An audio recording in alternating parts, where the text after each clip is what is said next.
Good afternoon, everyone. Please take your seats.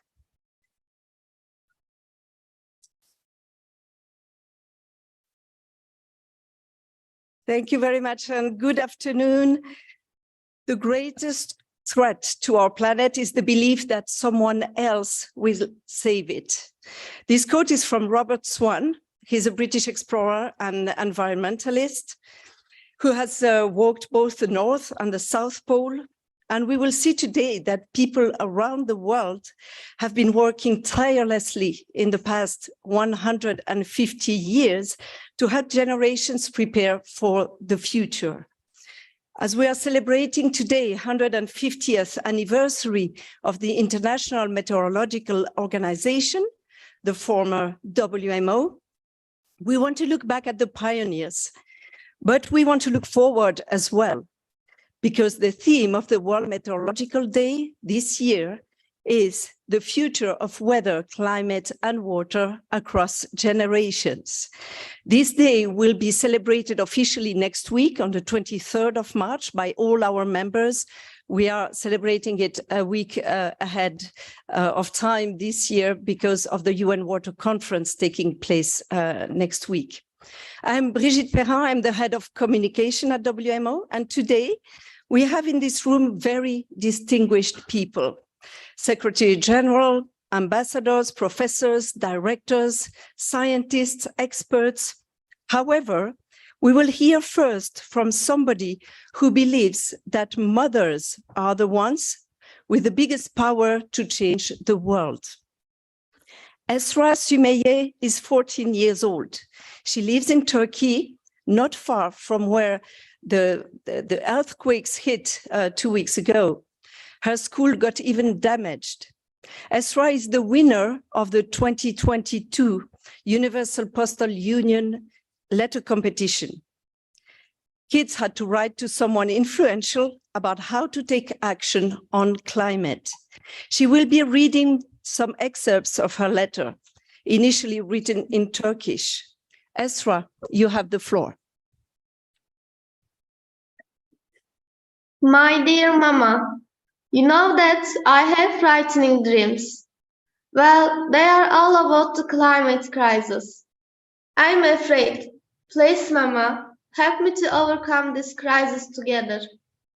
The world that children are to inherit is disappearing with the climate crisis. Our future is slipping from our grasp. Our hopes are fading. Our dreams are polluted and our laughter is replaced by tears. I'm afraid, Mama. I'm afraid. Help me, Mama. Help me. Dearest mothers, before the climate crisis opens up irreparable wounds in our lives, you must say stop to this distraction that can cause irreversible damage. You are mothers, and mothers reproduce, give birth, rise, teach, educate. Mothers bring us into the world, give life. Dearest mothers, do not forget that a mother guides and influences a child, and that a child changes and strengthens society. The way of life of mothers determines the way of life of their children. Mothers guide us towards the future.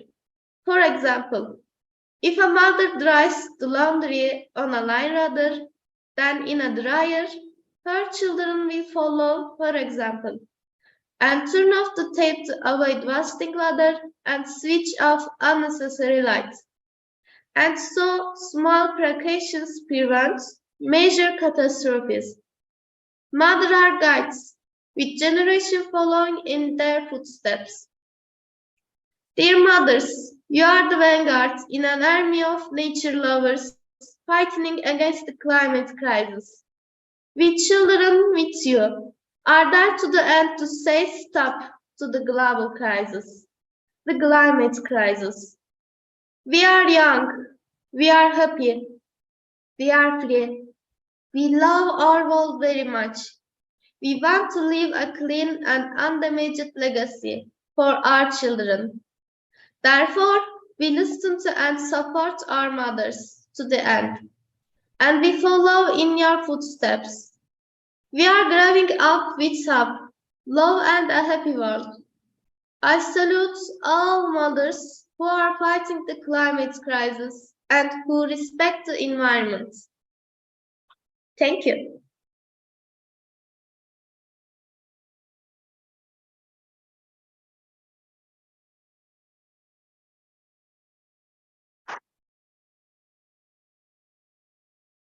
Professor Talas, we heard that the way of life of mothers determines the way of life of their children. You are Secretary General of WMO. Do you think mothers can make the difference? For sure. And first of all, I would like to say that our thoughts are very much with the victims of this earthquake in Turkey and Syria, and you. I'm sure that you have also suffered because of that. I think that it's a two-way issue. Both the mothers can tell the children about these facts, for example, how to live in a climate-friendly way, and we are lucky that we have means to be more climate-friendly in our everyday life. And on the other hand, you children, you can educate the mothers. I have learned it in my own family that our children are very much educating us how to be more climate-friendly in our everyday action. And then hopefully there will be also science-oriented mothers who can tell the policymakers and private sector how to be successful in climate mitigation, and also hopefully there are mothers and fathers who are scientific experts who can also mitigate unnecessary fears related to climate change. This kind of fear for end of the world is not very much based on solid science. So I would say that mothers can play a very important role, but you as children and the next generation of people on this planet, you will be also very important players, and you can teach us old ones in that sense. Thank you. So now I will tell you a few words about the past of this organization. As Brigitte already said, we are celebrating 150th anniversary of WMO, IMO today, but we are also supposed to have bright future for this organization. And in my presentation, I will touch both issues. And first of all, I would like to thank all of you for coming here, and you are making the party. And I hope that you will have chance to join the party afterwards in our cafeteria, where our staff members have been cooking food from their home regions. We have tables from 6 different regions, and you can enjoy the delicacies from all over the world upstairs. But can I have the next slide, please? So a few words about the history. First of all, we are grateful for Greek philosopher Aristotle, who invented the term meteorology, and he was describing how the Earth system functions. We are not fully in line with his thinking anymore, but he was the father of meteorology. And then a couple of dramatic events from the history. These typhoons, which are nowadays becoming more and more frequent in Asia, they have been also changing the world history. For example, the Mongolian Empire tried to conquer Japan twice in the 13th century, and twice they were hit by typhoons and destroyed their navy, and there were hundreds of thousands of soldiers who died, and that led to gradual collapse of the whole Mongolian Empire. So the weather has played very important role in history. And even here in Geneva, there have been dramatic things happening. We all feel that we are very safe here in Geneva, but in 563 there was a tsunami, and the estimation was that it was 16 meters high, which destroyed Geneva and all of the inhabited areas around this lake. Next, please. And then even the philosophers understand that the issues that we are dealing with, they are very important. Montesquieu was a lawyer, and he wrote his famous book, Spirit of Law, and there he was stating that climate is the first world power. And there are, of course, dramatic things that have happened because of weather. We have had famine here in Europe, but nowadays more in less developed part of the world.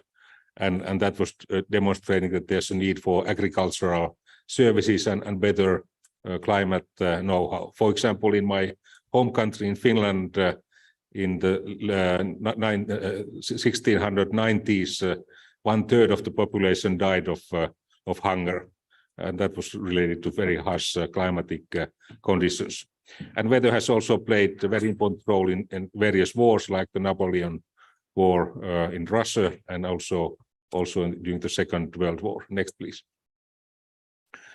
And IMO was established in 1873, as was already said, and the first idea of such an organization was invented by two Navy officers, Mr. Maury and Janssen, and they organized in 1853 a congress to set standards for the marine meteorology, both the services and observations, and this transport sector was one of the key customers of such services. And then we had this 1873 World International Meteorological Congress when IMO was established, and here you can see the second one in Rome. And if you look at those pictures carefully, there's not a single female one in either of those pictures, but in 1951, when the first World Meteorological Congress was organized in Paris, there were already a few ladies available. But if you look at the WMO Secretariat, which is the first Secretary General Svoboda, you can see that he was the only male one, and the rest of the Secretariat was just females. And they were first they built and they moved to Geneva in 1951 when the Swiss government was providing more fancy premises. Next, please. And now we are very fancy premises here, thanks to you, Jörg. And nowadays we are happy to have this organization, and we are the second oldest United Nations agency. International Telecommunication Union is a bit older than us, and we are very much working together with members, and we are special because we are dealing with concrete issues. We are less this kind of blah blah organization, and we are more action oriented, and we have created a global observing system, and you can regard us as grandfathers of big data. And we have also invented IPCC, which is actually publishing its most recent report next Monday in Kloten.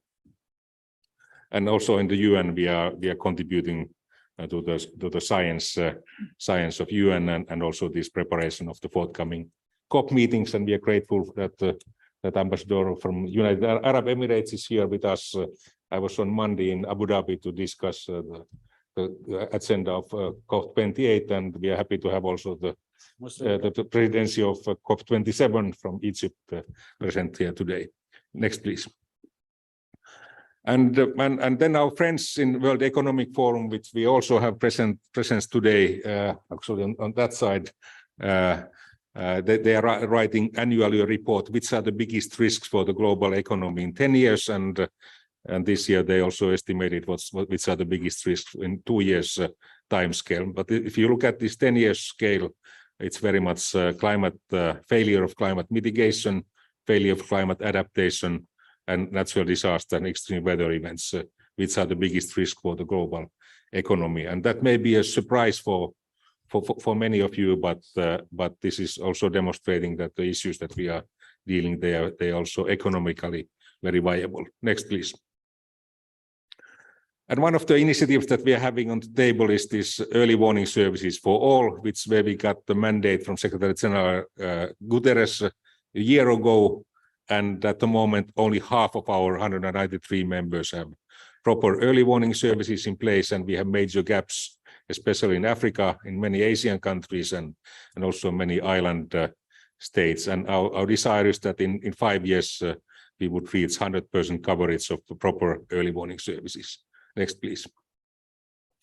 And this was the mandate that we got, and this was endorsed by COP27, and thanks for the government of Egypt for your great support for that initiative. Next, please.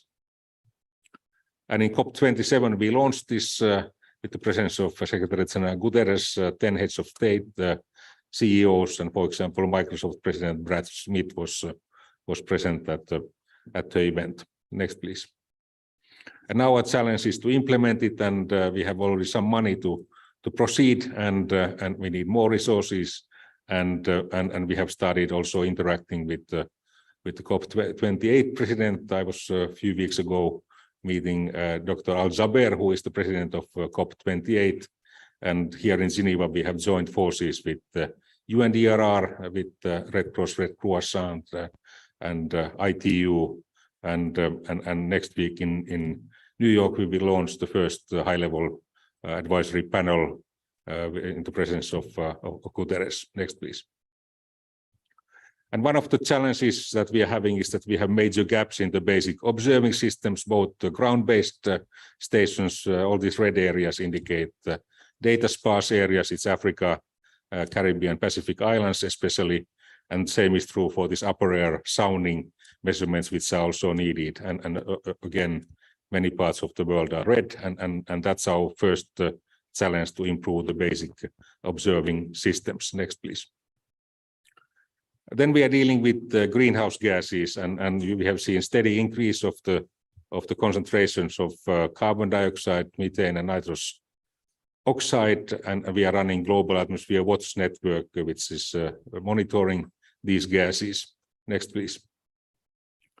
And but we have limited understanding of the carbon dioxide budget. It's not enough that we understand the emissions, but we also have to understand what's happening in interaction with vegetation, and this land use component carries very big uncertainty, and also these natural sinks of carbon dioxide, they're carrying big uncertainty. Next, please.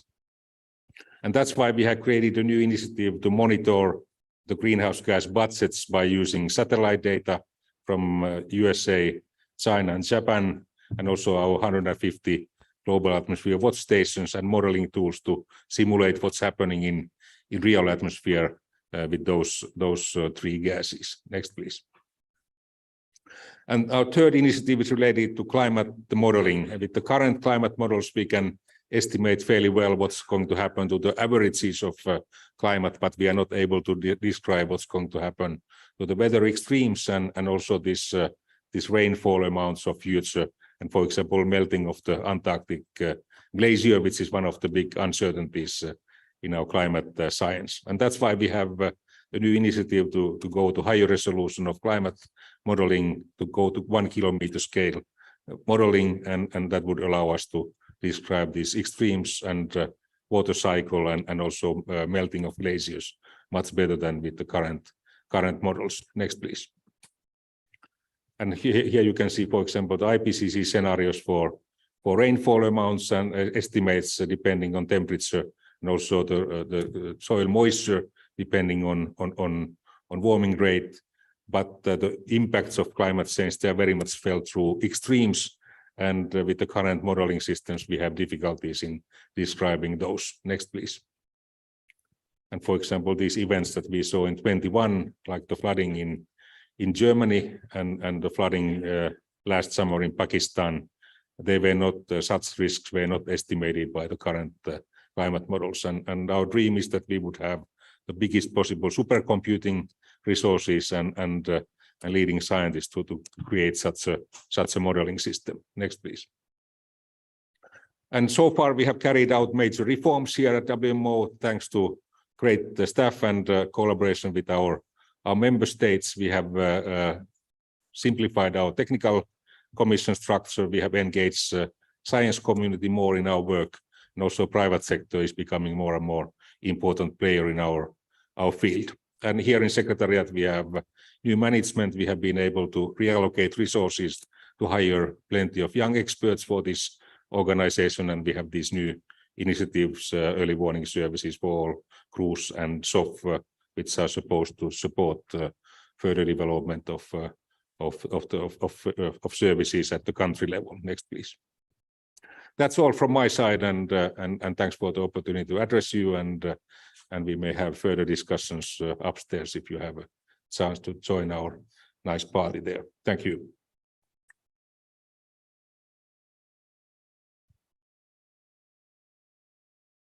Thank you, Professor Talas. Now I'm honored to give the floor to Mr. Selvin Hart, Special Advisor to the UN Secretary General on Climate Action and Just Transition.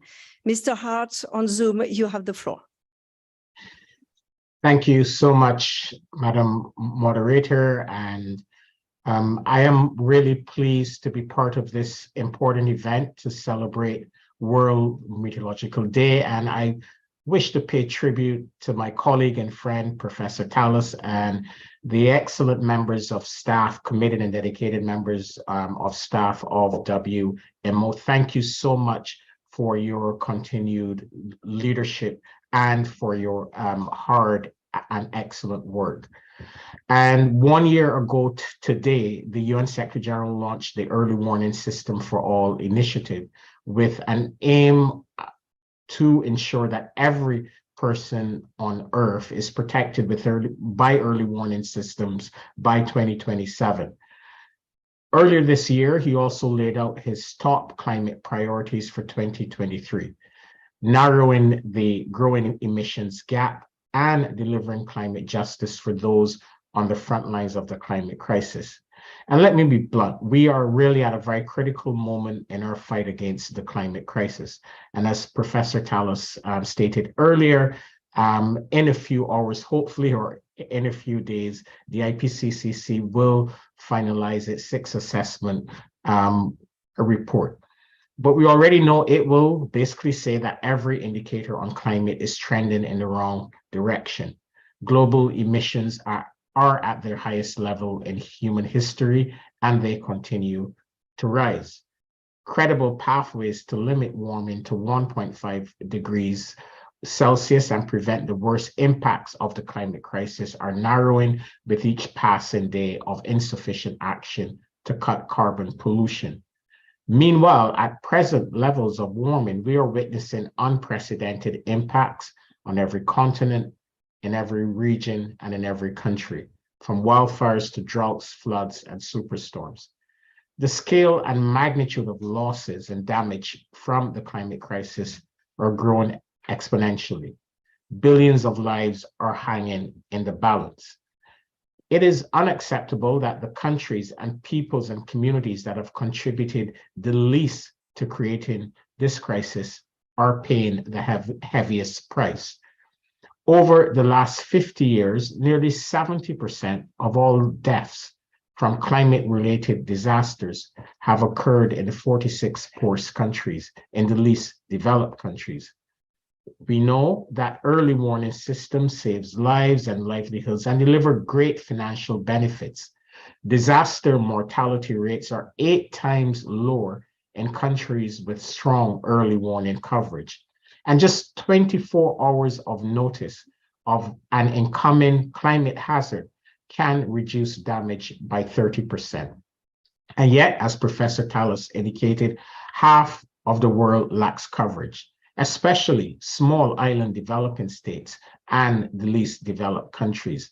And 6 out of every 10 Africans are not covered by an effective early warning system. We must reverse this injustice. So, Excellencies, colleagues, and friends, providing universal multi-hazard early warning systems for all is long overdue. We must rapidly move towards implementation on the ground. The vision of the Secretary General for this initiative is for it to build on and scale up existing efforts, building synergies across the early warning systems value chain.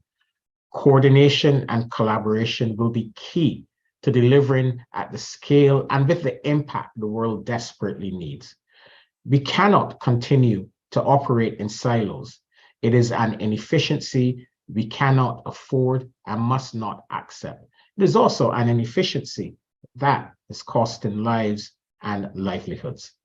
The Secretary General has entrusted the leadership to WMO and UNDRR, together with ITU and the IFRC, to work closely with the broader UN system, our development partners, the private sector, and civil society to pool expertise as well as financial and technological resources.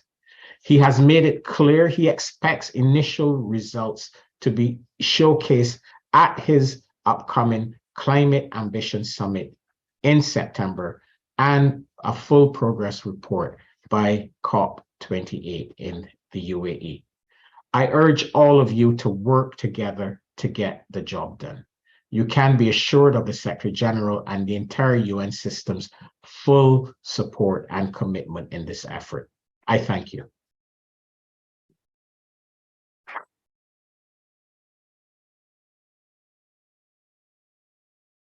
Thank you very much, Mr. Hart. Now I have the pleasure and honor to give the floor to Ambassador Jörg Lauber, Permanent Representative of Switzerland to the UN in Geneva.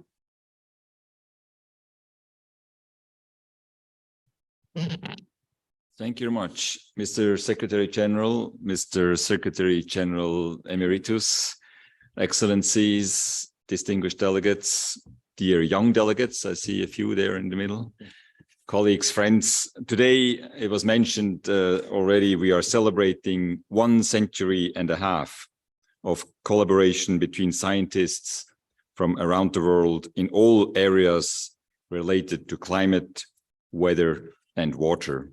On behalf of Switzerland, I would like to extend our warmest congratulations to the entire meteorological community for its 150th anniversary. Thank you very much, Secretary General. Thank you, Petri, for giving us a glimpse into the history of meteorology. I learned a lot. I knew about the Geneva disaster, I've heard before, but I want to tell you, you're safe, at least for the next few years when I look at your map.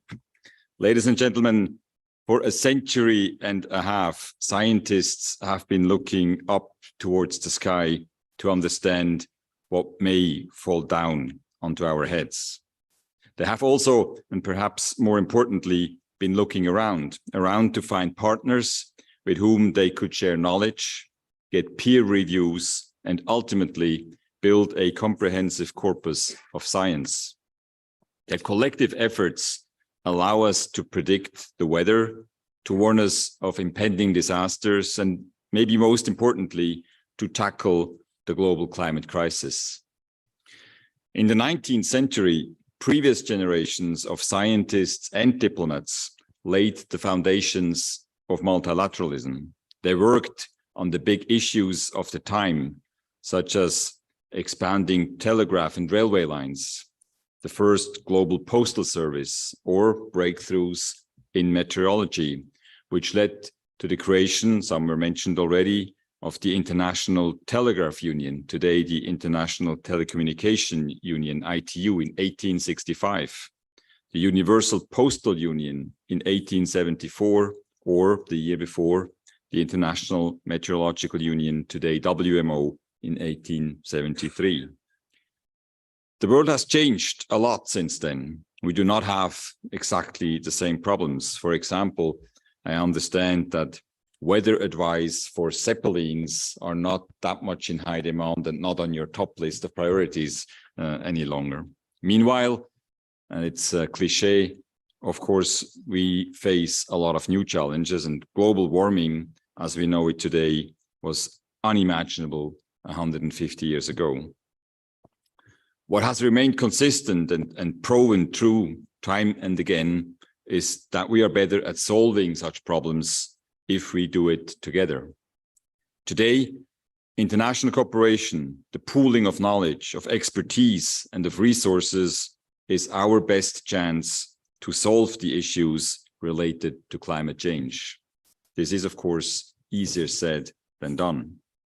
Science must play a central role in shaping policymaking. It must guide our efforts to mitigate and adapt to climate change.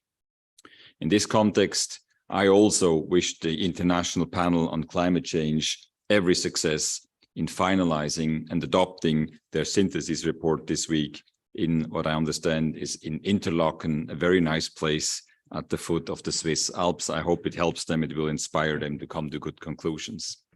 Ladies and gentlemen, Switzerland is proud to host International Geneva, which we consider the foremost center of global governance.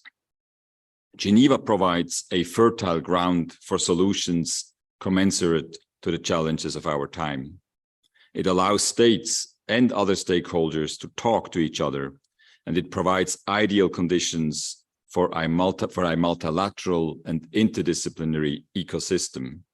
Consider, for instance, the nexus between health, biodiversity, climate, migration, trade, and the humanitarian emergencies.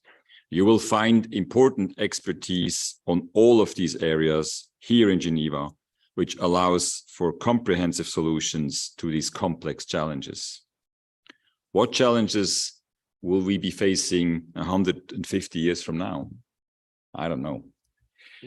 Our responsibility, though, as a global community here and today, is to preserve the great legacy of multilateralism, to make it fit for the purpose of our time, but also to pass it on to future generations for them to join forces and tackle their own problems. Dear colleagues, Switzerland has always been a strong supporter of the early warnings for all initiative and action plan. Both will be at the heart of the efforts deployed by the entire UN system, with the goal to ensure that anyone threatened by a climate hazard, including slow disasters such as droughts, will have a chance to act in a timely manner.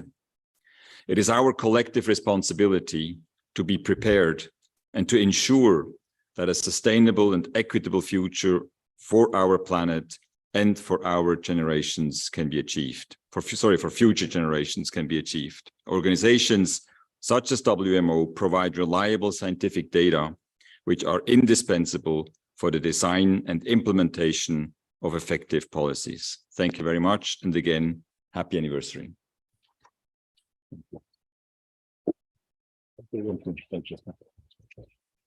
Thank you, Mr. Lover. Now, His Excellency, Mr. Ahmed Ihab Kamaleddin, Permanent Representative of Egypt to the UN in Geneva, will give an address. Thank you very much, Madam Brigitte, dear moderator, Mr. Secretary General Talas, dear Secretary General Emeritus, Mr. Jarreau, Deputy Secretary General, Madam Manenkova, distinguished ambassadors and guests and colleagues, ladies and gentlemen. First of all, let me congratulate you all on the occasion of WMO's 150th anniversary of the World Meteorological Day.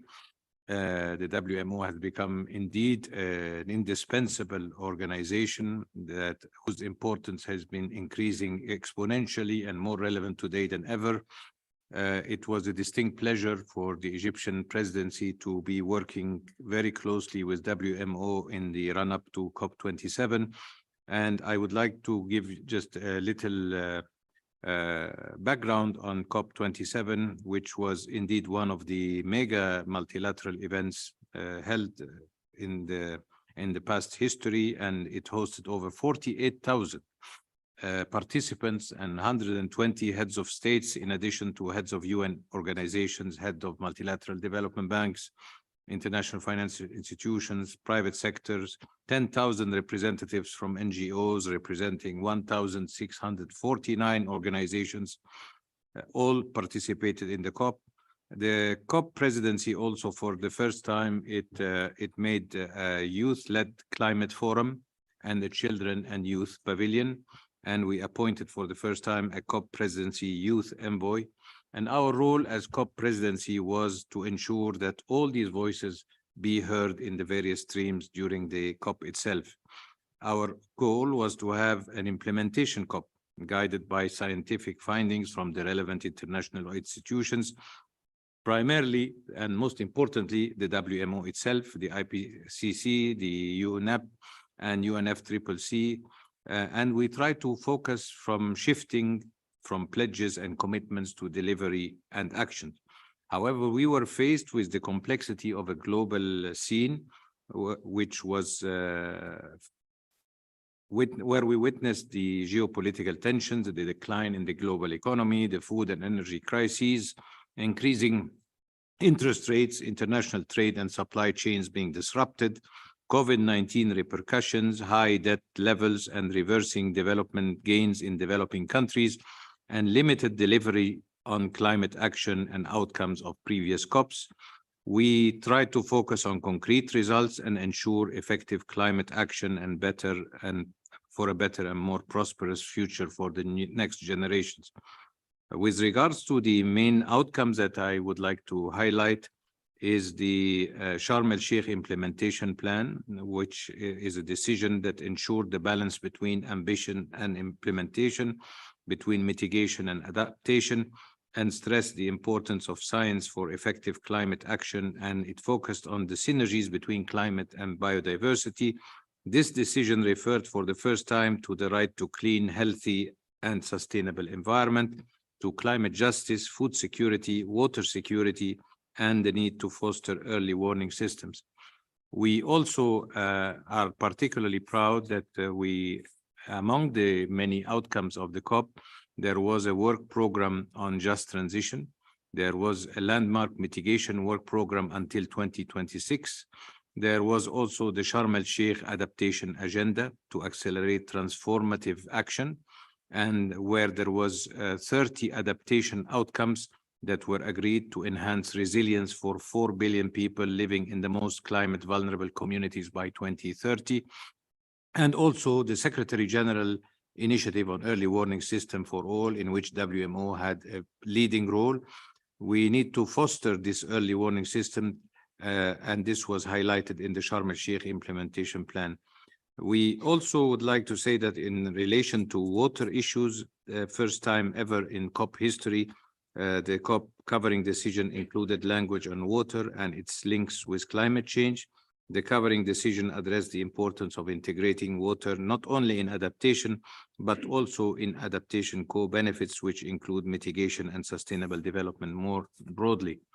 Let me also say that COP presidency held a roundtable on water security, in which heads of state stressed the basic human need for sustainable access to adequate quantities of water for sustaining livelihoods and socio-economic development. We also held the first ever dedicated water day, in which leaders and experts acknowledged the escalating water security challenge. And we held a water pavilion. And also we launched the AWARE initiative, which with the support of WMO. And this initiative, it builds on the need to link science and policy efforts and offers an opportunity for all stakeholders to strengthen the integration of water and climate agendas. We also are building and complementing on the initiatives like the Secretary General initiative on early warning system and the climate leaders panel, which is also being spearheaded by WMO. As far as next steps, we are pleased to be in very strong coordination with our brothers from the United Arab Emirates, for whom we wish the best of luck in their COP presidency. We are all going to be witnessing the UN Water Conference in New York. I understand that on the 20th and 21st of March, there is the Copenhagen Ministerial Climate Meeting, which is co-led by the COP presidency of COP27 presidency and the incoming COP28 presidency, with the participation of about 50 ministers. So best of luck to all to push the climate agenda forward, and happy anniversary, and thank you for inviting me.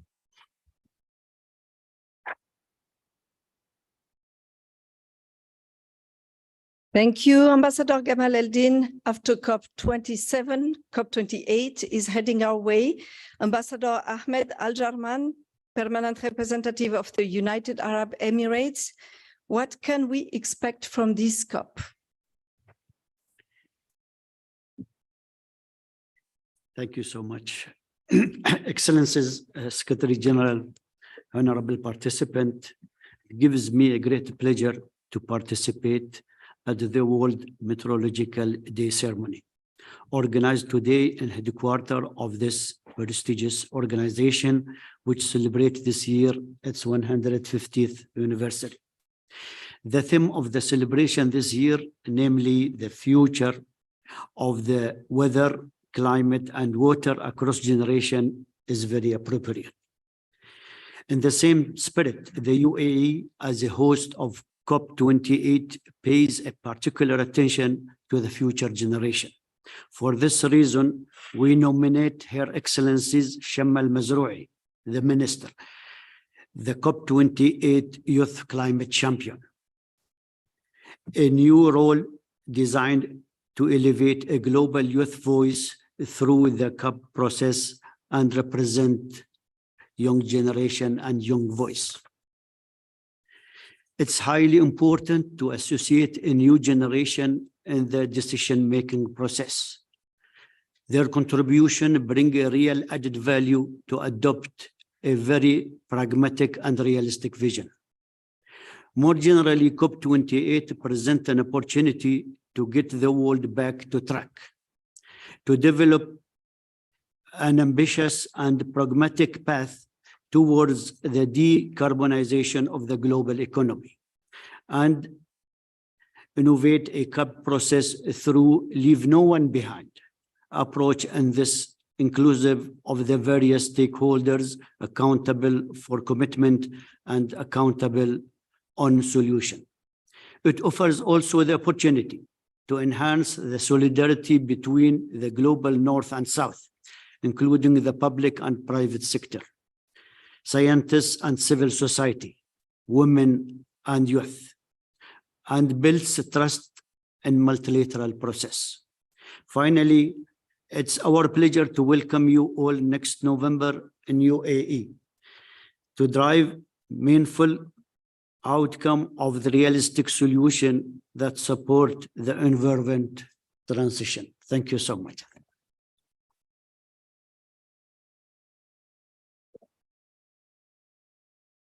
Thank you, Your Excellency. The official addresses have now come to an end, and it is time for a short break with an inspiring video tracing the history and the importance of the work of IMO and WMO, thanks to my colleagues Akio, Jesse, and Yvon, who have been digging into all the rooms below in the background and all the space of WMO that no one ever sees. So let's go with the video.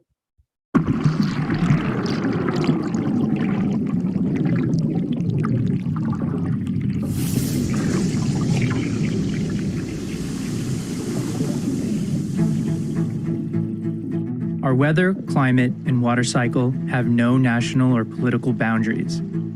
International cooperation is essential.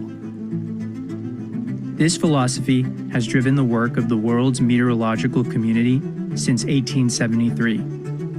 The history of weather forecasting dates to the late 19th century, with the standardization of maritime data and meteorological observations at sea. Improved technologies, such as the telegraph, allowed the transmission of weather reports more quickly and easily. The first International Meteorological Congress in 1873 in Vienna established the need for a worldwide network. This allowed countries to exchange data freely, establishing an international agreement on standardized methods and units of observation. The 20th century saw significant advances. The biggest stride came with the advent of meteorological satellites in the 1960s. This led to the launch of the World Weather Watch program. Today, technological advances have greatly improved the accuracy of weather forecasts and life-saving early warnings. Big data is being exchanged more freely among a wider community, and there are now new tools, including machine learning and artificial intelligence. The changing climate is a reminder of the urgent action needed now. We must slash emissions and ensure that future generations survive and thrive on our planet. Far too many people in vulnerable countries lack even rudimentary early warnings that let them know dangerous weather is headed their way. That is why WMO is spearheading a new Early Warnings for All initiative to ensure that early warning systems protect everyone. The initiative embraces the entire WMO community, the wider UN family, development banks, and the private sector. Together, we must boost the power of prediction for everyone and build their capacity to act. Our weather, climate, and water cycle will be different in the future than in the past. Weather, climate, and hydrological services will help us tackle the associated challenges and seize the opportunities. The WMO has achieved remarkable milestones in the past, is constantly making significant progress, and has ambitious plans for the future.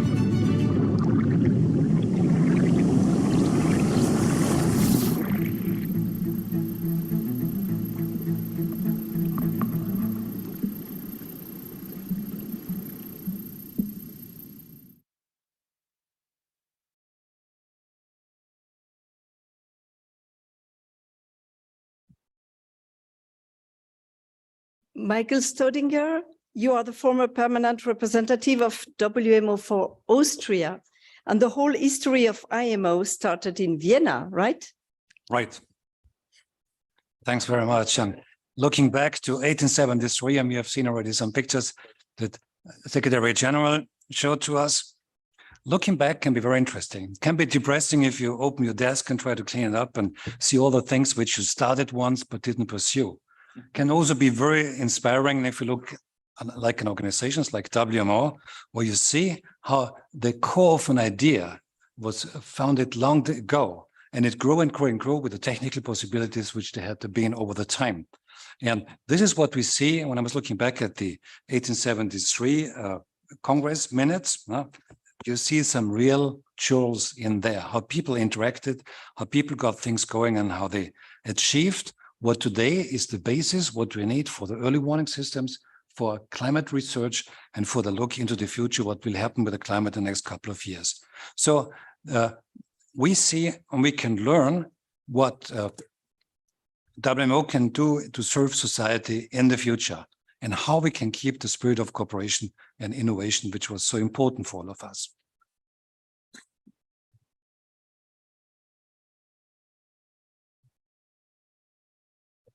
Then in 1873, the questions to be discussed had been prepared at a conference in Leipzig the year before, and very important, by correspondence. And if you see the letters that these scientists wrote to each other, it's really inspiring how much they went into detail, how concise and how focused they were, and how they prepared the meeting very well in advance. The task was to find a common system for observations, for exchange and treatment of the data. And it was done then there by forming commissions to work on details. And these commissions were formed during the Congress and worked during these 2 weeks and achieved already agreement on 99% of those things they were discussing. But most important, there was an astronomer who also worked as part-time meteorologist there, Émile Plantamour from Geneva. And he was the one who said, we need an international agency to do all that over time, over the countries. And he would never have dreamt, I guess, that WMO will be located in Geneva. He's buried at the Cimetière du Roi in Geneva here. And I think we should think, the Genevans should thank him very much that he brought in the idea then at the time.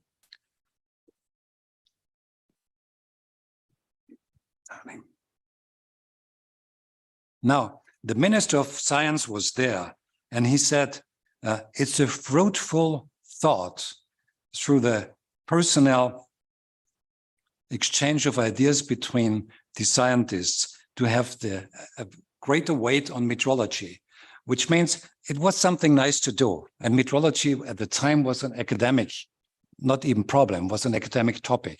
In the meantime, it has become an existential question for the survival of humanity. And from this fruitful thought that he said, this was picked up by the scientists, and this was really brought into action. And that's quite interesting to see. Now, the weather maps and the exchange of data before the Congress. In the US, 1843, they had already weather maps which were daily published. The same in the UK, you see different format, different standard. The same in France in 63, and in Austria, 65, had a weather map. But what you also see, these maps were just for the area of these kingdoms of the monarchy or wherever it was. What was done then during the Congress, and this was General Meyer, a US general, brigade general. And he said, we need as many stations as practicable throughout the world, and to have them at least once a day, the observations being sent to each other to central points. And this was achieved, the map, this is a Swedish map from 74. This was achieved within 1 year. And you can see how close the interaction between these people were and how efficiently they interacted. Now, how was all this achieved and how does it look like today? You see this barometer temperature, humidity, which was measured then. Of course, today, this looks by the factor 100,000 or 1 million times more complicated with the satellite, and Petri Dallas has already mentioned the satellites, which now give data in a density which is 1 million times higher than we had it in the past.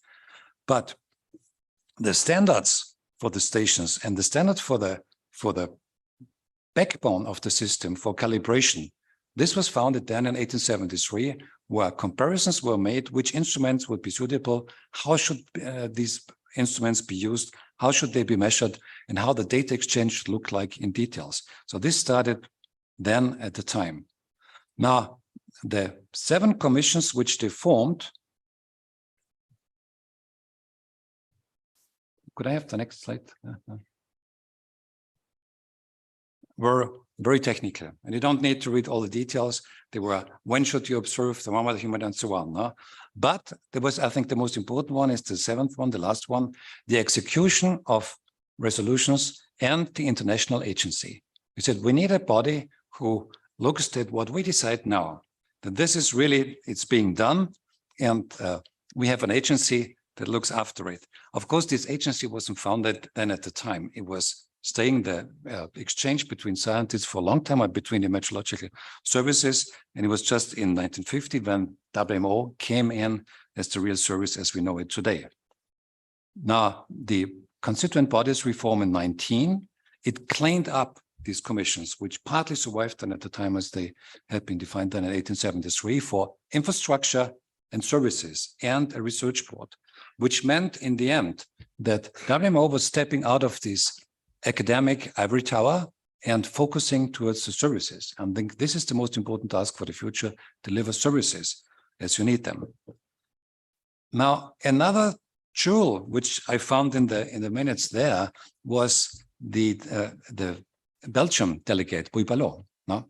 And he said, and the German is much nicer than my poor English translation, but he said, shouldn't we express our hope, no, that an international fund be created, financing installment and maintenance observations on islands and remote locations, which meant this fellow was thinking about how things would be implemented, and not just how do you measure, but how would you work in practically, where some countries had high resources, others much less.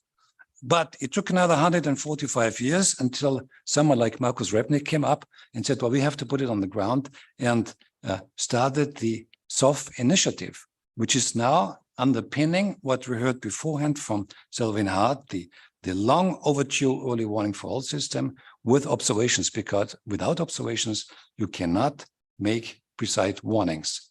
And in COP Sharm el-Sheikh, this picture was taken here, as you see, there you see 3 ministers of finance, amongst them the Austrian as well, and the head of the Nordic Development Fund. And this is where big pledges were made also from US America to support the work of SOF, to support the work of having these observing stations.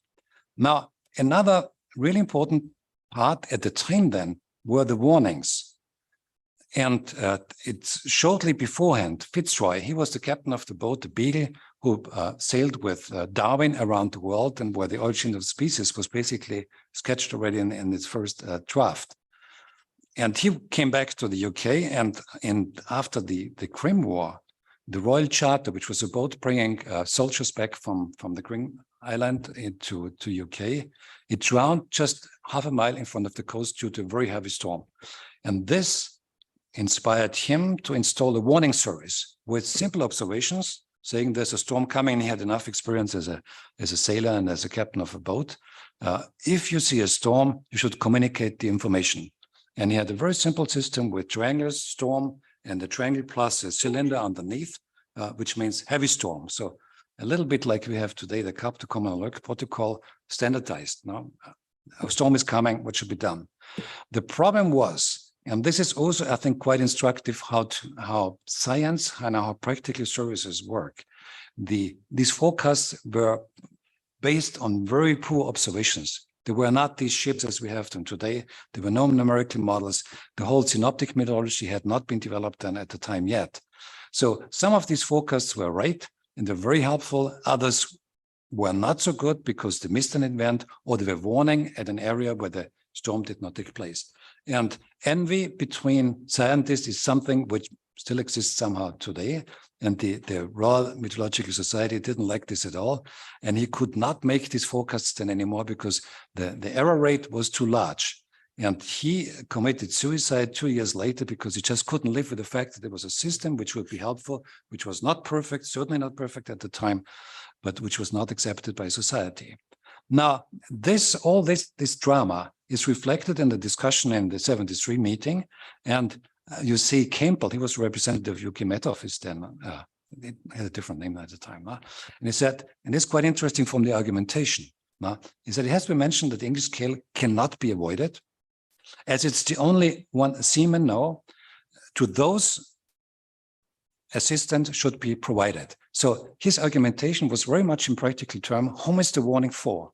And the seamen, they know the English system. And of course, in the Anglo-Saxon world, the seamen were at Britannia, ruled the waves, and so they had a very important role at the time.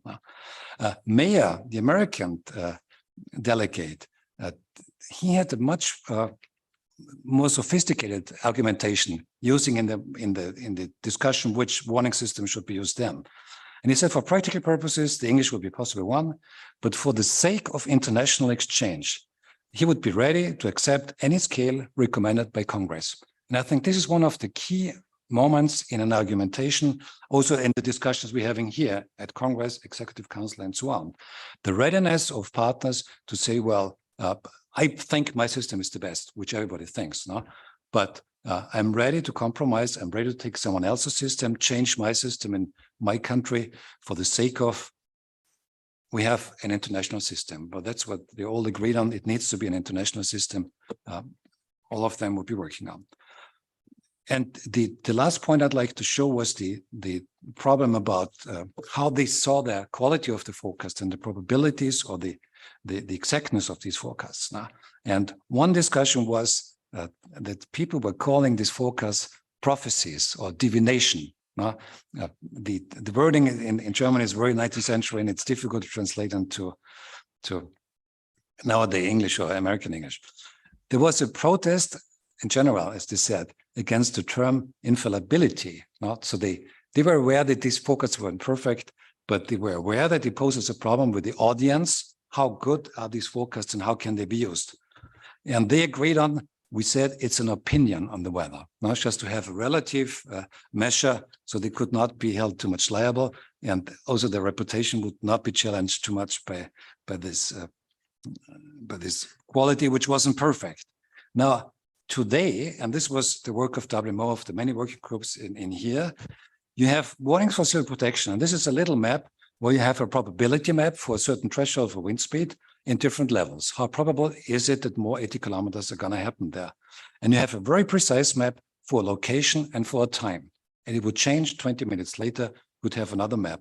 And so people have, especially professionals, they have an information which they can work with. Because otherwise, if you say there's a 50% chance of rain tomorrow in Switzerland, some of them would interpret it, this is 50% means half of the day. Others would say 50% means half of Switzerland.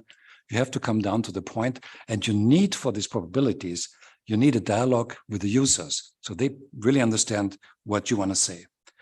This is an even more serious problem now if you talk about climate forecasts.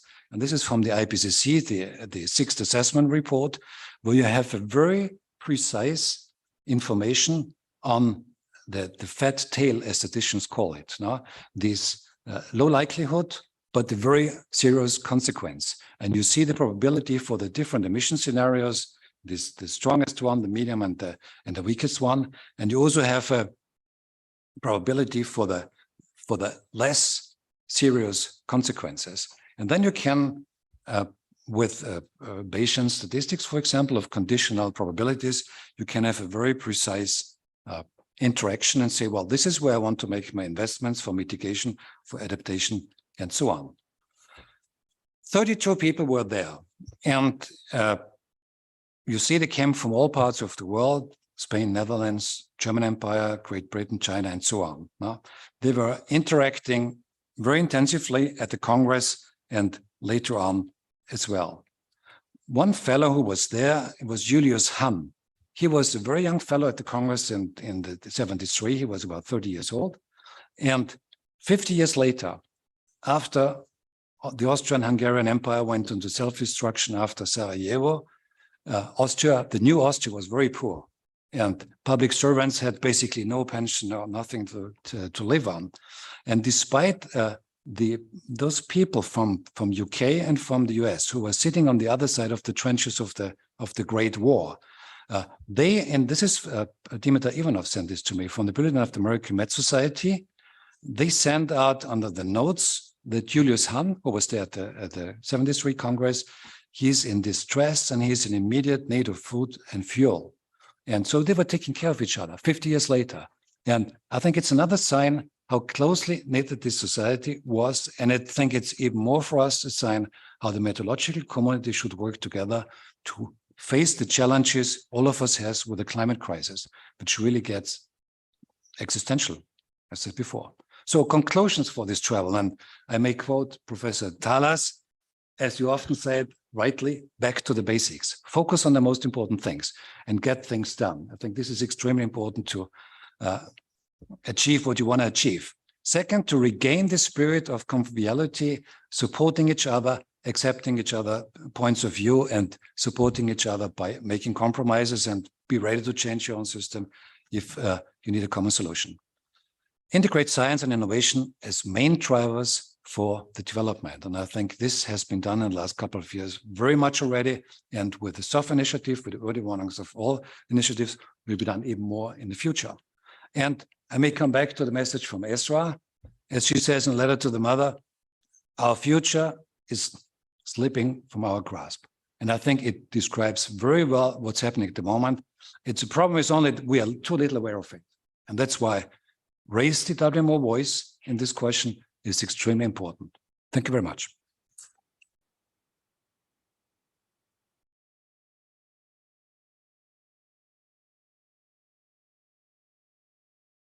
Thank you very much, Mr. Staudinger, for this exceptional travel in time. Esra's message to the mom, our future is slipping from our grasp. But is it really happening? Or is there still some hope? To discuss this, we have today with us two speakers. Ms. Neo Kim Huai, who is the Managing Director of the Center for Nature and Climate at the World Economic Forum, and Mr. Ed Hawkins, Professor of Climate Science at the University of Reading, who is also the creator of the famous stripes that we have seen a lot during COP26. A first question to you, Kim Huai. Natural disasters and extreme weather events are ranking among the top 3 issues of high concern on the WEF's annual global risk report. We've seen it before on SG's slide. You can see it now again, both for short-term and for long-term. How do you think leaders can push these issues as a priority, considering other pressing issues like military conflict or economic crisis?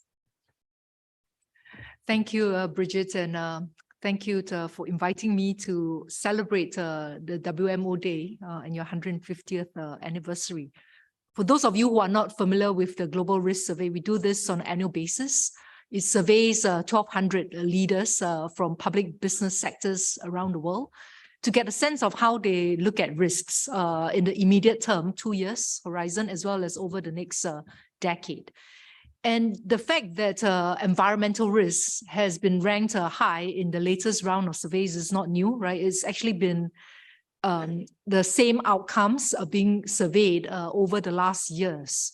The good news is that there is widespread recognition that environmental risks, whether it is the failure of climate action, mitigation, adaptation, collapse of ecosystems, biodiversity loss, extreme weather events, are actually top of mind for many of these decision makers.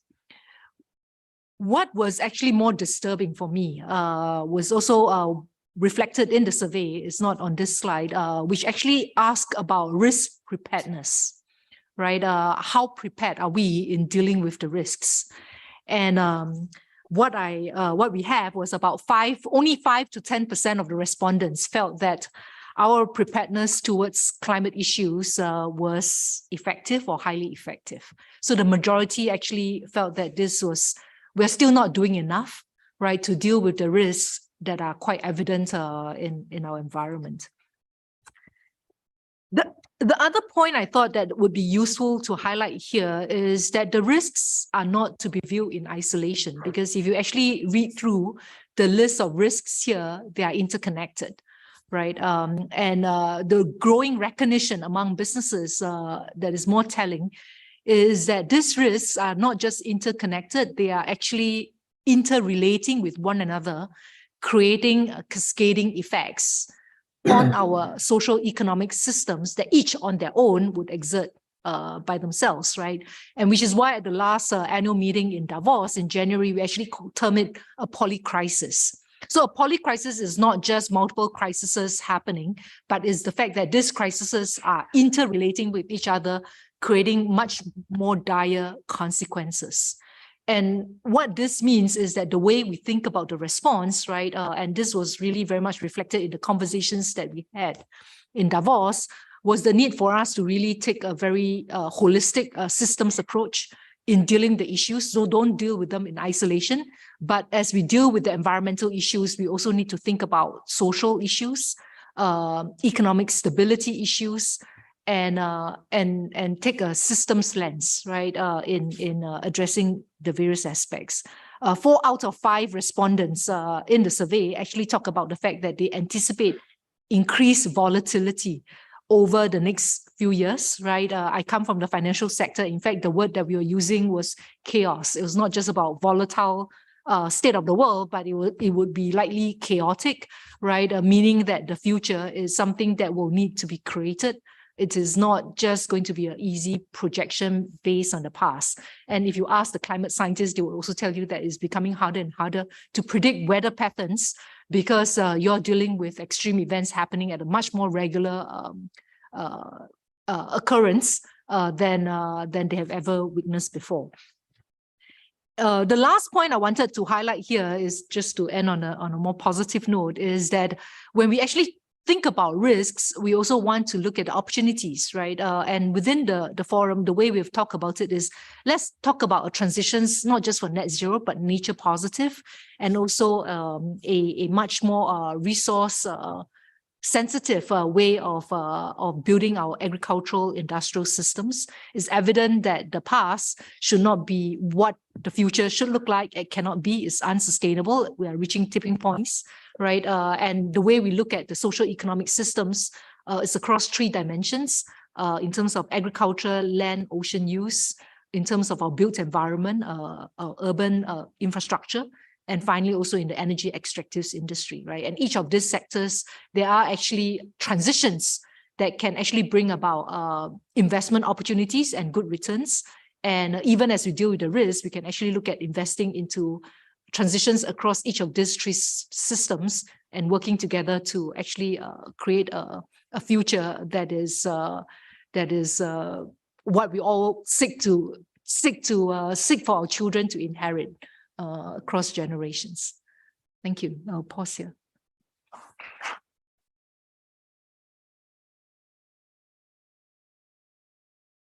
Thank you very much. Now a question for you, Ed Hawkins, you're joining from the UK. How can communication and data visualization help the leaders and the businesses? And what is the risk to make science more accessible? Thank you, and it's lovely to be here joining you all on this very, very special day.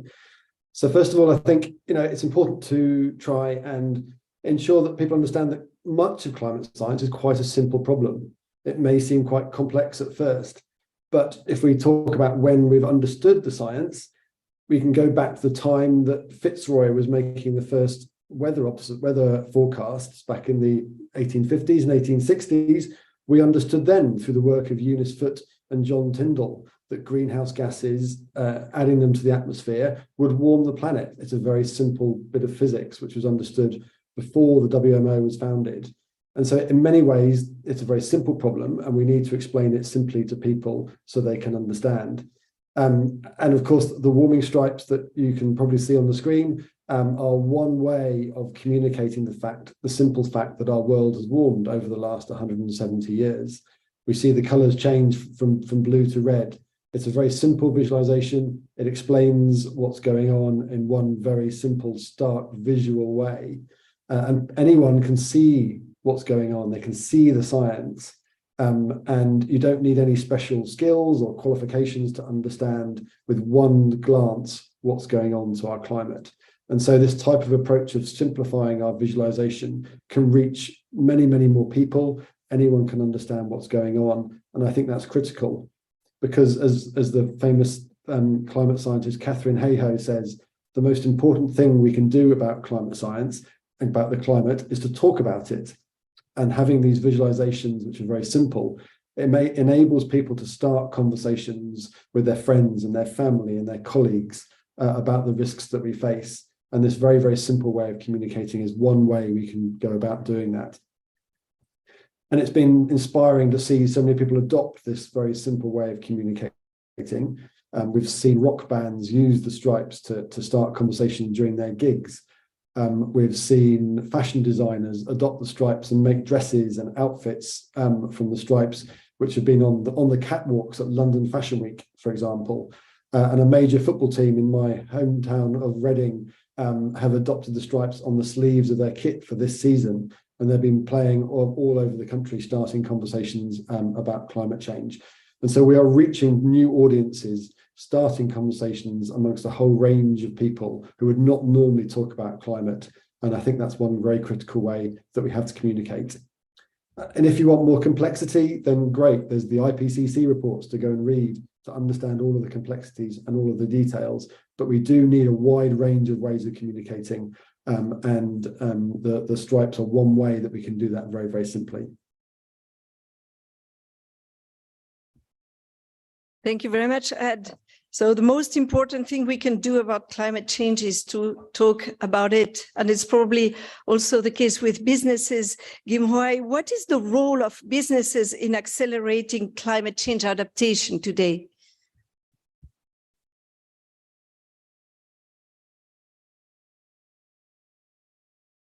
The risks, right? And to look at how they can proactively manage the risks, working across the value chain and partnering with government and civil society. And finally, also not just to view this as a risk, but to invest in products and services that could actually support adaptation strategies within the ecosystem and make this into a competitive advantage for themselves. Right. Just on the first point around understanding the risks, and this is more recent that they're starting to recognize that, well, the CDP, the Carbon Disclosure Project, did do an analysis to say that, look, on water, the risk of inaction is about 5 times more than the cost of action today. Right. So it's a lot cheaper if you act today than to procrastinate and then it gets costlier to adjust. And when we did a recent analysis of 100 largest companies, 87 of them actually identified physical climate risks as a key issue to deal with, which will impact at least 10% of their global revenues. Just having these numbers on the table give them a sense on the kinds of investments that's needed, or at least the amount of budget that they should set aside within their balance sheet to deal proactively with the issues on the table. And alongside with that, we also have analysis to say that, look, for every dollar that you invest into climate adaptation, you're going to get a 4-fold return back for your investment dollar. So these numbers actually help provide guardrails, right, or guiding posts for companies to think through their business strategy. I thought it would be useful to highlight 3 areas that we should be quite systematically in addressing or in harvesting the opportunities. So one is around data. And this is where WMO and the work of your community plays a very significant part. One of our companies that's based in California actually makes very systematic use of the data of the vicinity to anticipate wildfires. And you know, California was hit by severe wildfires just a few years ago. And by being able to better anticipate wildfires and occurrence of this, they were able to work with the governments to put in place the right infrastructure to respond. And this in turn safeguards energy, the infrastructure, as well as lives and property. The second area that is also needs a lot more attention is around finance, right? How can finance actually play an active role in either it is in insurance solutions or in blended finance to look at how we can safeguard our infrastructure and for weather events. Swiss Re, one of our companies that's based in Switzerland, actually has been working to provide nature-based solutions to enhance coastal resilience. The third area, if you can guess right, is obviously in technologies, data finance technology. And technology is also widely deployed, especially in a lot of the emerging economies. So again, one of our companies based in India is actually working alongside with the farmers to look at how technology solutions, whether this is in irrigation, whether this is in the kinds of seeds that are being used, whether this is in nutrient management, can actually be adapted to changing weather conditions. And this really helps better prepare businesses as well as communities in adapting to changing weather patterns and building more resilience in the supply chains. Thank you, Bridget. Thank you very much. So yes, wrong data is definitely a problem. Ed, why is it important, so important, to have high quality and trustable data to inform climate action? You have made a lot of research on this. Thank you. Yes. So without observations, we're blind to what's going on. And the Secretary General has already highlighted the fact that we have large gaps in our observation networks today. And that's also true for when we look back in the past as well. Data is critical to understand how the climate is changing. We would not be able to make the stripes or any other visualization about our changing climate without that historical data that was taken by many thousands of people, billions of observations that were taken, which goes into making up these understanding of how the global temperature has changed, for example. Many of those observers were volunteers. They didn't have a grand vision in mind of measuring the climate as it was, but they still took those observations every day. And we need to thank them for their diligent efforts. But it's also important to note that we don't have all of the information that we could do. And that's true today, but it's also true about the past. There are archives in most countries around the world which are full of old observations which have not been transformed from those handwritten paper formats into digital data that we can use today to understand the changes in our climate and the changes in weather. And if we want to understand about long-term trends and how extreme weather is changing, we need longer records, and those records could be created. They do exist in many places around the world if we just took the time and effort to dig into our archives and find them. But it's also true that the many nations around the world have dug into their archives and digitized many observations, but they're not available to climate scientists openly for us to use. Many nations still have data behind paywalls. And I think that's it's not helping us understand the changes to our climate and our weather. And I know the WMO has worked very hard on this aspect in the past. I think there's more to do. We need to ensure that the data that has been recovered, that is available, that can be used to make better decisions and inform our understanding is available for all of us. So I think that's a very important message that we need to remember. Thank you, Ed. Open data exchange, we are talking here about collaboration. On the World Economic Forum side, Kim Hui, why is multi-stakeholder collaboration also so critical to support the resilience to extreme weather events?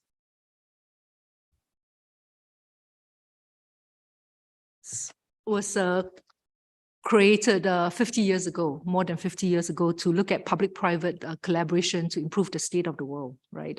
So when Bridget sent me this question to talk about collaboration, the question that I actually asked myself was, can we collaborate and compete at the same time? Right? And my conclusion is, if societies have to progress, right, we have to compete and collaborate, right? They're two sides of the same coin. Because if you think about the tragedy of the commons, right, and I'm sure most of you are familiar with the stories behind it, which is that if each of us seek to maximize individual gain, it will eventually lead to the collapse of systems, right? And that is very much the challenge that we're faced today. So if we want to safeguard the common good and to protect our public goods, whether this is fresh air, clean waters, right, healthy souls, we will have to have a common set of rules within which competition happens, right? But if there are no rules and no guardrails, right, and each for all and whatever it takes, right, we will all be faced with the same dire consequences, which is the end of humanity, right? So collaboration is a prerequisite for competition, and likewise, competition has to have a collaborative framework in place. The fact that today we are very much near or at the tipping points across the planetary boundaries suggests that many of the rules today are probably inadequate or insufficient, right, to cope with our modern systems. And we need to review many of these ways of working, whether it's our models of production and consumption, our industrial agricultural systems, and to see what are the kinds of rules that we need to put in place to better enhance so that we can continue to have a safeguard our public commons. I thought this collaboration is not just going to be between public and private sector, right? I think that is a very important nexus because issues are complex and you need market action as well as public frameworks to support the process. But it also has to be one that is between global institutions and local communities, and more importantly, across generations. So I'm very happy that the youth are actually seated amongst us in this audience, right? Because this compact has to be one where we not just safeguard commons for today, but also one that can endure across generations and time. And this resilience muscle requires us to invest into capabilities. It also requires organization. And today we are probably faced with one of the most challenging organization needs. Given the challenge and the urgency of the climate crisis, we need to go fast, but we also need to go far together, right? And how to make that happen, it requires enormous amounts of trust, organization, building bridges between public-private sectors across global, local communities, but also between generations. And here, I really like the fact or the comment made around raising the WMO voice, because part of my role at the forum is to see how we can better connect the nexus between science, policy, and big business, and turbocharge that collaborative model so that that science can be very quickly translated to business insights, policy action, and to provide that fact-based, very robust approach in which we can co-create the future. So very much welcome a collaboration and with the WMO and your partners to see how we can address the climate challenge and emergency. Thank you. Thank you very much. So the future generations, they are counting on us somehow. Ed, the last question for you. What kind of tools, what kind of style of communication do you think future generations will expect to help them co-create or to help them collaborate or feeling empowered? So I think, you know, the two tools that we need are education and communications. You know, we need to ensure that people understand the risks and the problems, because, you know, in many places we are going to ask people to change in many ways if we are to tackle the climate crisis, and they need to understand why they're being asked to make those changes. And so education is important, and communication will help that education in ensuring the youth, but also adults as well, understand the risks and the changes that are going on. And there are two enormous challenges that obviously we all face. We obviously have to reduce emissions to stabilize global temperatures. Many of the solutions do exist already, but we need more solutions. And the younger generations will be the ones coming up with those novel solutions in the future. And so that's really, really important. It's also not just the climate crisis we face.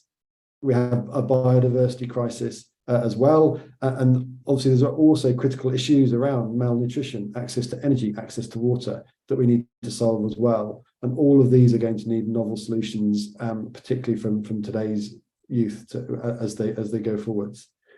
We also need to adapt to a warmer world. We need to ensure that we're planning for resilient communities to reduce our vulnerability to extreme weather when it comes our way. And as those extreme weather events get worse, we're going to need to improve our education and communication about those events in advance. We're going to need improved weather forecasts. We need to communicate those weather forecasts effectively and accurately and quickly to those who need to make the decisions to move out of the way or make other decisions about how to reduce the damage from those extreme weather events. And especially in vulnerable countries, that's going to be really, really important. And so those are the challenges that we all face. And I'm sure the WMO in its next 150 years will be heavily involved in helping the next generation tackle those challenges. Thank you very much. The next generation is here. We have with us today two young people, Salika Amin and Maximilian Schneider. They are both high school students from the Lycée International in Ferney-Voltaire. 2 months ago, they gathered young people from around the world, over 20 countries, for one of the biggest Model United Nations conference. It was held partly here in WMO and also in this room. Let's have a look at the topics they covered during this conference with a short video.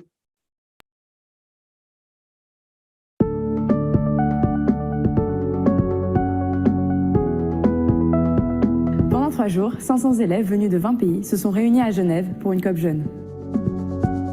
Je suis chair du comité UN Océan. Au cours des débats, la solution qui m'a paru la plus intéressante et innovante est la capture et stockage du carbone, qui consiste à séparer le dioxyde de carbone des déchets industriels, puis l'isoler et le transporter en l'enfouissant sous terre, par exemple.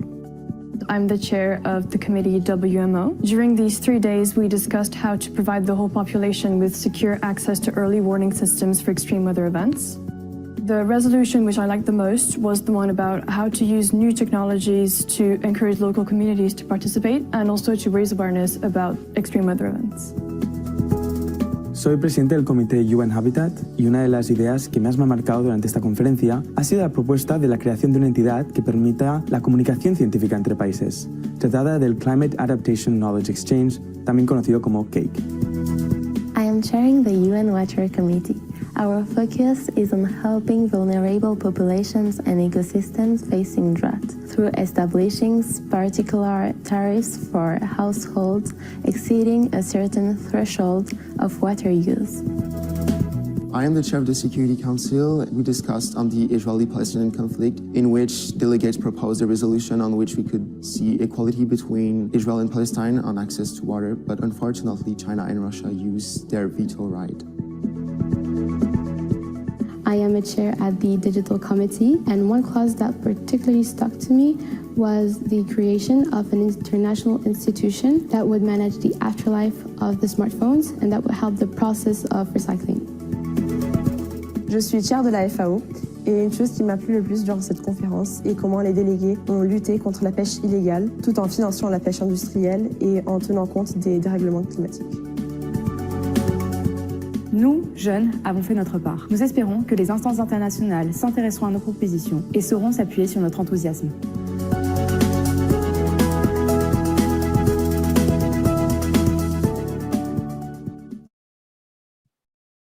Maximilian and Salika, you were part of this WMO committee that was discussing here, a very creative one.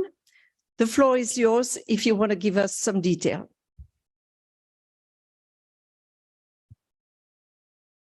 Thank you. Mr. Secretary General, distinguished ambassadors, honorable guests. Dear Mr. Tallis, first, I would like to thank you for welcoming us back into the WMO today. We were here 2 months ago for our 13th editions of our Model United Nations Conference. And it is with great pleasure that we come back to share with you this very inspiring experience. My name is Maximilian Schneider. I represented the United States in the WMO committee. Our committee was made up of 43 delegates representing 22 countries. We worked on 2 different issues. During the discussion of the first issue related to early warning systems, the delegations adopted a single resolution presented by Mexico, which took into considerations the interests of all.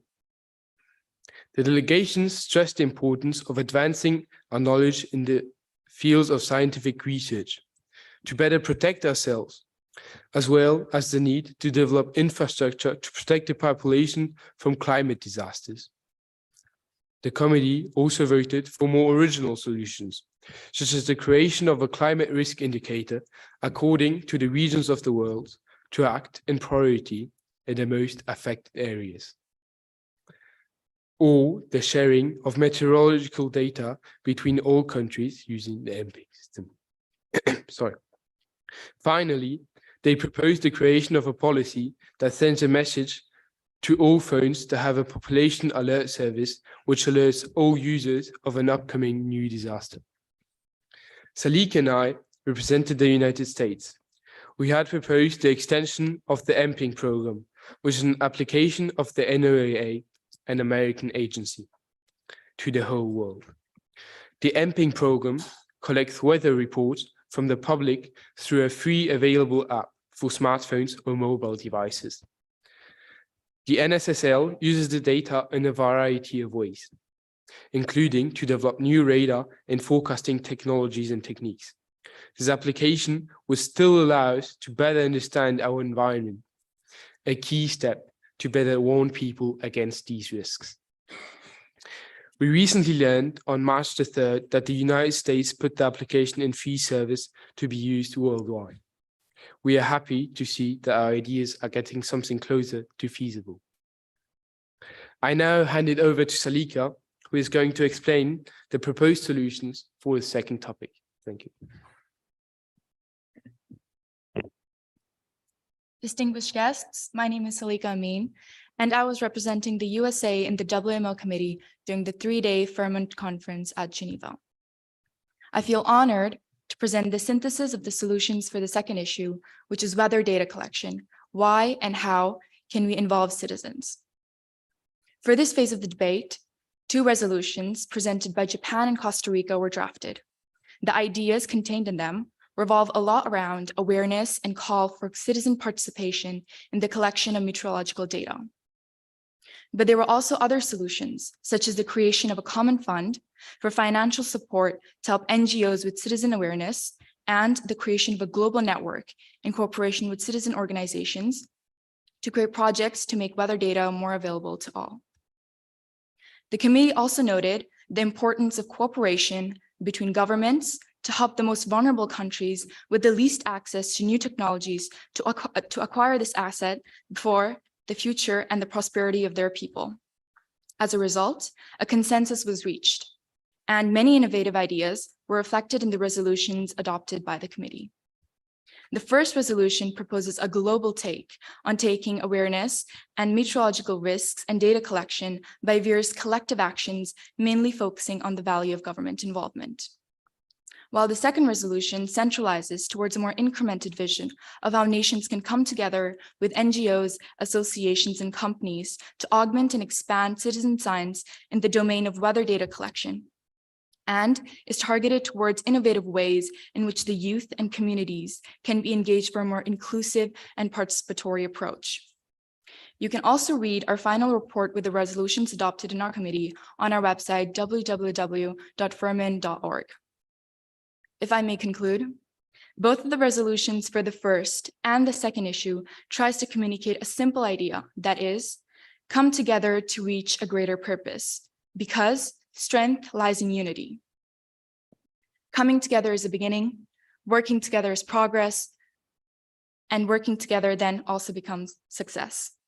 We, the young people of today, hope for a future where citizens, politicians, and governments can assemble and work together to build a world that is not only safe and well-equipped for extreme weather disasters, but also that is inclusive, stable, and hopeful. We, the youth of the present, are motivated to become the catalyst of positive change that safeguards our future and the future of generations to come. Finally, I would like to thank Mr. Tallis, Secretary General of the WMO, for giving us a chance to showcase our ideas and thoughts regarding extreme meteorological events and plans towards adaptation and mitigation. I also want to extend my gratitude towards the directors of Firmin who gave us this memorable opportunity. To end, I would like to say that unity and hope go hand in hand and are the two most fundamental ingredients for change. Thank you for your time and listening.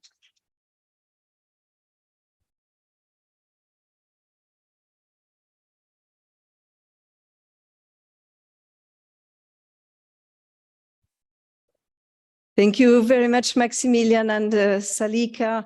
Very, very inspiring ideas. I think, Gim Hui, you have a question to Salika and Maximilian.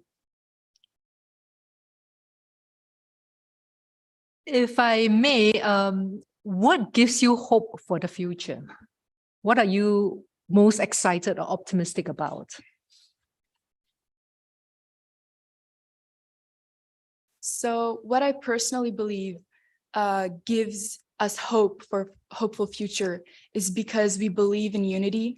We believe that we can come together, you know, citizens, youth, politicians, and governments, we can work together and come in unity. And we have hope that when we come together, we can come up with solutions.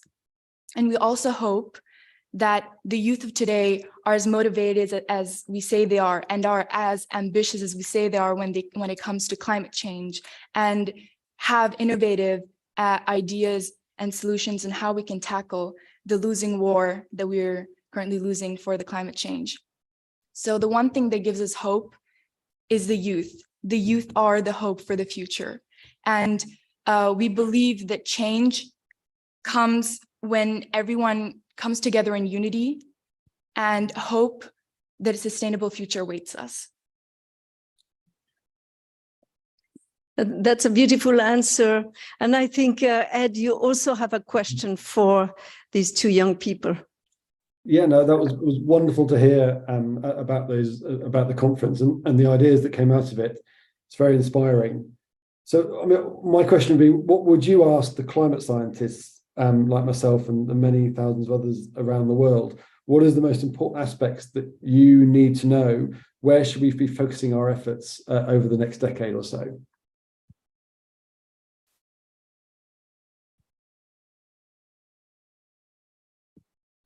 I think, as I hope everyone agrees, that science is a key step to better understand our world, as we stressed in our resolutions.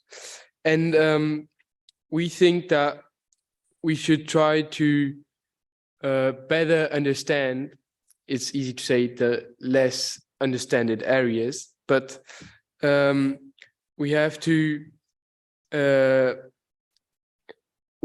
learn that new subjects in different areas. And I think we have to hear science, we have to listen to science, and policymakers, and everyone should listen to science to get to a better future. They should listen to climate change, because at this rate, we think that we're running into a war, and we don't. We need to continue our effort in understanding climate and weather events to better prevent and protect citizens against these extreme events that are difficult to predict in a long-term event. Thank you. Thank you very much. As we still have a little bit of time, we have sitting with us today Secretary General Emeritus Michel Jarraud, and he may have a perspective about what he just heard, and maybe you may have a question for these young people here, because we are talking about generations, right? Yeah, actually, thank you. I do have a question for you. Because when we talk about climate change, one of the big issues is this different perception of time scales. What is a time horizon? Even in the business field, some business will be interested in by short-term decisions. Some others are looking more long-term. And as a young generation, you have a different perspective on this time horizon. Now, the theme of this year is the future of weather, climate, and water across generation. And many of you mentioned the importance of science, of scientific information to inform decision-making, being taken into account not only by business, by decision makers, by everyone. Now, one of the challenges we have is that in many, many countries, it's getting more and more difficult to attract young people to study science. Even more so, by the way, for young girls. So as young people, would you have a recommendation for us, for the older generation, what to do to be able to attract more young people to scientific studies?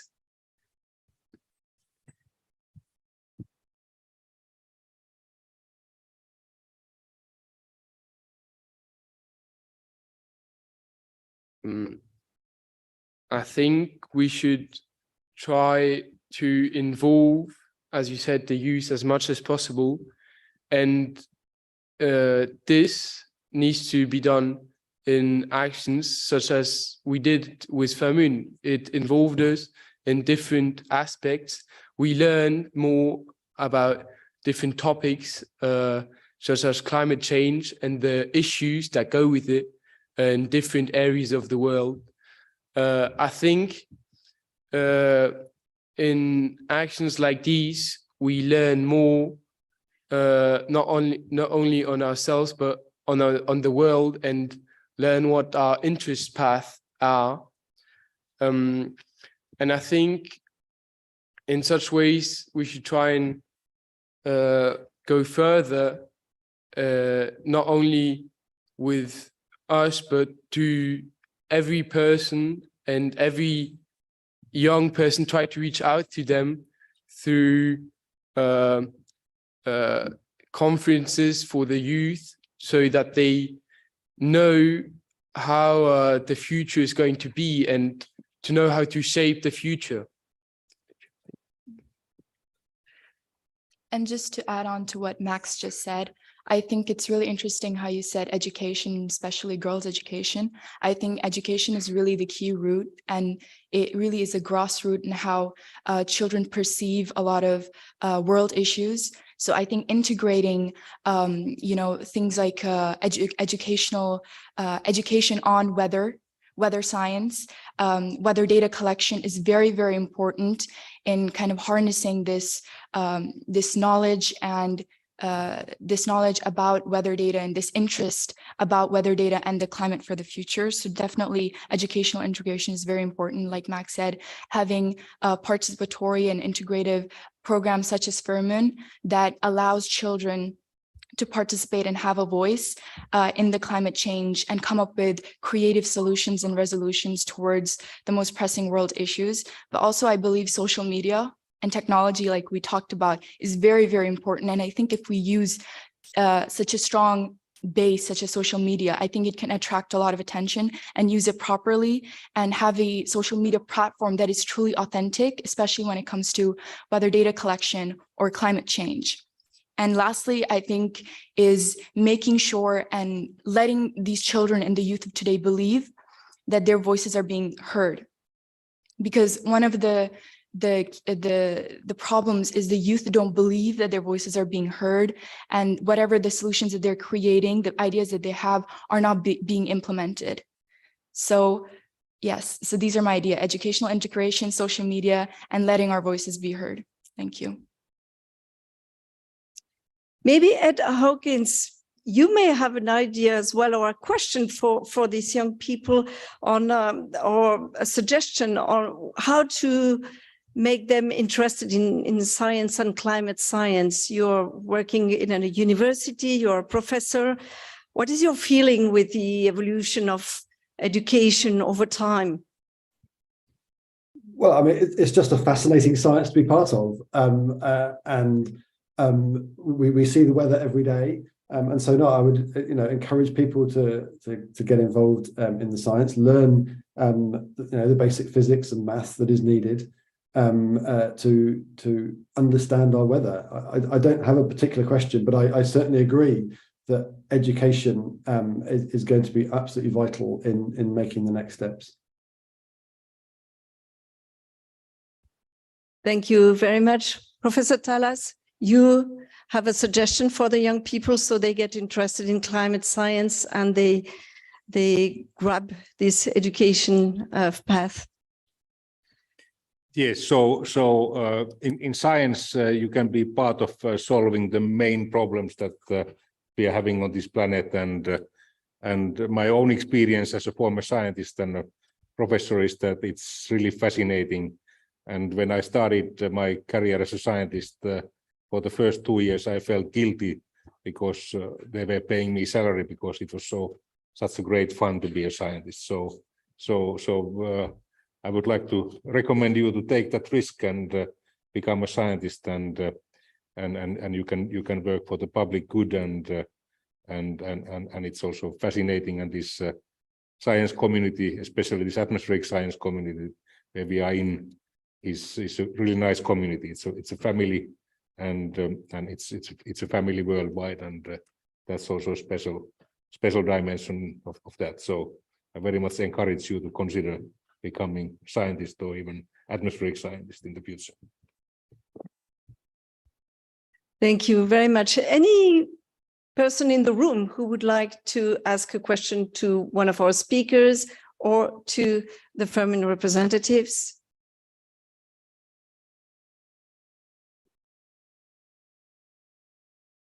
No one in the room? Okay, so it will be time to wrap up now. Thank you very much for this inspiring discussion. I have the pleasure to give the floor again to Professor Talas for his concluding remarks and to conclude this ceremony. So first of all, I would like to thank all of the speakers here. I think that we had an excellent program thanks to your input, and especially this youth dimension was very interesting and good one for this day. And of course, you as young people, we are very much talking about your future and the future of your children and your grandchildren here. And personally, I have been very encouraged to see the behavior and thinking of the young people. I have also 5 children, and I have been learning many things from them besides my wife, of course. And I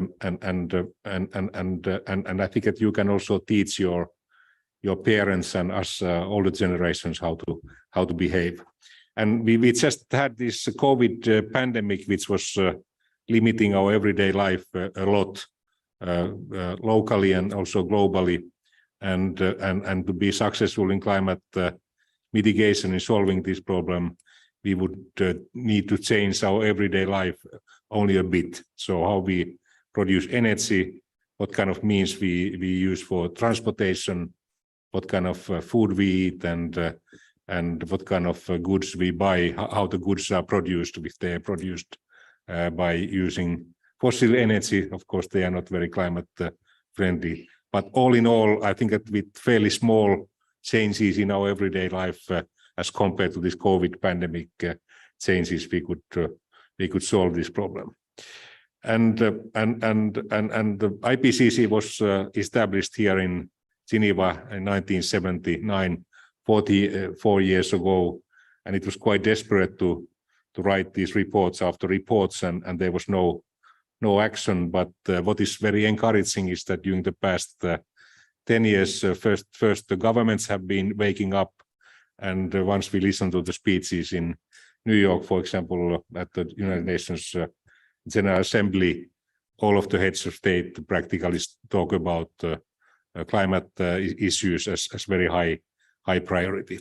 And what is even more encouraging is that the private sector has started acting, and players like World Economic Forum and their participants are also eager to be part of the solution. And the most recent IPCC reports were showing that the prices of, for example, solar and wind energy, they have been dropping under the prices of fossil energy, and that's thanks to technological development. We are getting more and more affordable electric vehicles on the market, and in all sectors there's development going on. Of course, we have to speed up our mitigation efforts, and what was achieved in Sharm el-Sheikh in adaptation especially was very encouraging, and we will see some of the fruits of Sharm el-Sheikh COP in New York next week when we discuss the water issues, which is of course very close to the heart of many of our members, including Egypt, where water is a very critical element, even life and death. And we have also very high hopes concerning the COP 28, which you are happy to host in Dubai in late November, early December, and the discussions that I have had with Dr. Al-Jaber and his team, it's very encouraging. And I have learned that also Secretary General Guterres is very optimistic that we will see great progress in mitigation and also adaptation in Dubai. So thanks for all the work that your government has done for that sake already. And then I would like to thank Michael for this historical review. And sometimes it's a little bit depressive to see that the things that they were thinking 150 years ago, they are still actual. We think that they are totally new things, but unfortunately, somebody else has had the wisdom already 150 years ago. And of course, we are grateful for the government of Austria for hosting this first meeting where IMO and WMO was established. And of course, that has been a great success story. And World Economic Forum, you play a very important role, and it's important that you echo these issues among the private sector companies and economic community, and if you're able to talk about these things in economic terms, I think it makes our case much stronger, and that's what's happening. As you said, it's at least 5 times cheaper to mitigate and to live with the consequences. And of course, that's our challenge. And thanks for the youth, and thanks for these nice conferences that you organized here a couple of months ago, and it was very encouraging that we are getting new generation of wise decision makers, even these global decision makers, because of your efforts.